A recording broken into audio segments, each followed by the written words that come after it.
கர்த்தருடைய பரிசுத்த நாமம் மகிமைப்படுவதாக.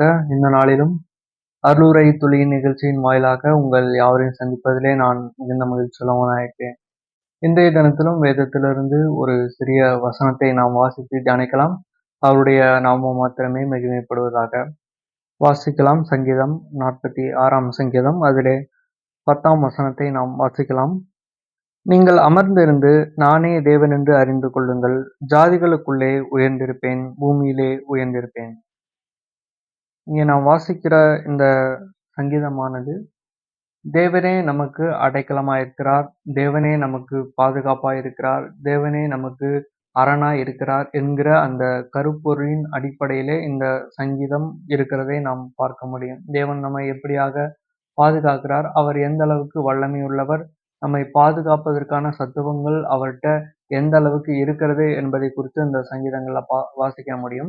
அதன் ஒரு பகுதியாகத்தான் நாம் இந்த 10ஆம் வசனத்தையும் கூட வாசித்தோம். அதில் இப்படியாக வாசிக்கிறோம், நீங்கள் அமர்ந்திருந்து நானே தேவன் என்று அறிந்து கொள்ளுங்கள். சில நேரங்கள்ல நம்முடைய வாழ்க்கையில இருக்கக்கூடிய போராட்டங்கள்ல நாம போராடுவதற்கு நாமே என்ன செய்கிறோம், தயாராகி விடுகிறோம். நாமே அந்த போராட்டங்களுக்கு ஆயத்தமாகி விடுகிறோம். அதை எப்படி எதிர்கொள்வது என்கிற அந்த கணிப்பை நம்முடைய சுய பலத்தின் அடிப்படையிலே நாம் கணித்து நாம் செயல்படுகிறோம், அல்லது அதிலே நாம் என்ன செய்கிறோம், போர் செய்வதற்கு தயாராகுகிறோம். ஆனால் தேவன் சொல்லுகிற ஒரு மிக முக்கியமான ஒரு காரியம் என்னவென்று சொன்னால், நீங்கள் அமர்ந்திருந்து நானே தேவன் என்று அறிந்து கொள்ளுங்கள் அப்படிங்கிறத தேவன் சொல்லக்கூடியவராக இருக்கிறார்.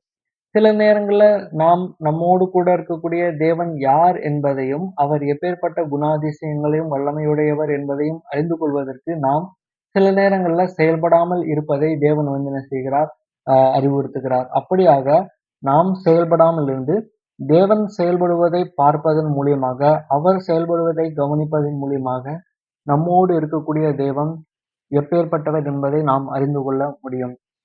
அதைத்தான் நம்ம வாசிக்கிறோம். கர்த்தர் நல்லவர் என்பதை ருசித்து பாருங்கள்.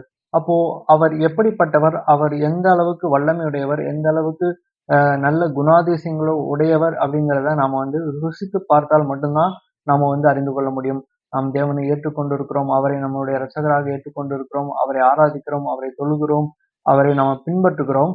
அவர் எப்படிப்பட்டவர் என்கிறதை சில நேரங்களில் நாம் அறிந்து கொள்ள வேண்டுமானால், நாம் சில நேரங்கள்ல அமைதலாக அமர்ந்திருந்து நாம் சில நேரங்கள்ல தேவனை கவனித்து பார்க்க வேண்டியது அவசியமா இருக்கு.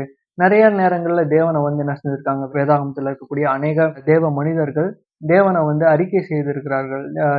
நம்ம தாவீதை குறித்து பார்க்கும்போது கோலியாத்தை எதிர்த்து அவர் சண்டை போகும்போது அவர் சொல்லுகிற ஒரு வார்த்தை என்னவென்று சொன்னால், நானும் சேனைகளின் தேவனாகிய கர்த்தர் அவருடைய நாமத்தினாலே நான் என்ன செய்கிறேன், வருகிறேன் அப்படிங்கிறத சொல்றாரு. அப்போ அவர் கூட, தாவீது கூட இருக்கக்கூடிய தெய்வம் எப்படிப்பட்டவர் என்கிறதை அவர் அறிந்திருக்கிறார், அதை அறிக்கை செய்கிறார். நம்ம இங்க புதிய ஏற்பாட்டுல கூட நம்ம வாசிக்கும் போது, இயேசு கிறிஸ்து என்ன குறித்து எப்படியாக ஜனங்கள் நினைக்கிறாங்க அப்படின்னு அவர் கேட்டுட்டு இருக்கும்போது, சீசர்கிட்ட கேட்டுட்டு இருக்கும்போது, சீசர்கள்ல பேதுரு சொல்றாரு, நீ ஜீவனுள்ள தேவனுடைய குமாரனாகிய கிறிஸ்து அப்படின்றத என்ன செய்யறாரு, பேதுருவும் சொல்றாரு. அப்போ நம்மோடு கூட இருக்கக்கூடிய தெய்வம் யார் என்பதை அறிந்து கொள்ள வேண்டுமானால், அவரை அறிக்கை செய்ய வேண்டுமானால், அவர் எப்பேற்பட்ட வல்லமையுடையவர் என்பதை நாம் தெரிந்து கொள்ள வேண்டுமானால், நாம் சில நேரங்கள்ல நம்முடைய வாழ்க்கையில இருக்கக்கூடிய அந்த போராட்டங்களா இருக்கட்டும், இல்ல நம்மளுடைய வாழ்க்கையில இருக்கக்கூடிய அந்த பிரச்சனைகளா இருக்கட்டும், இவைகள்ல நாம் அமர்ந்திருந்து தேவனை என்ன செய்ய வேண்டும், செயல்பட விட வேண்டும்.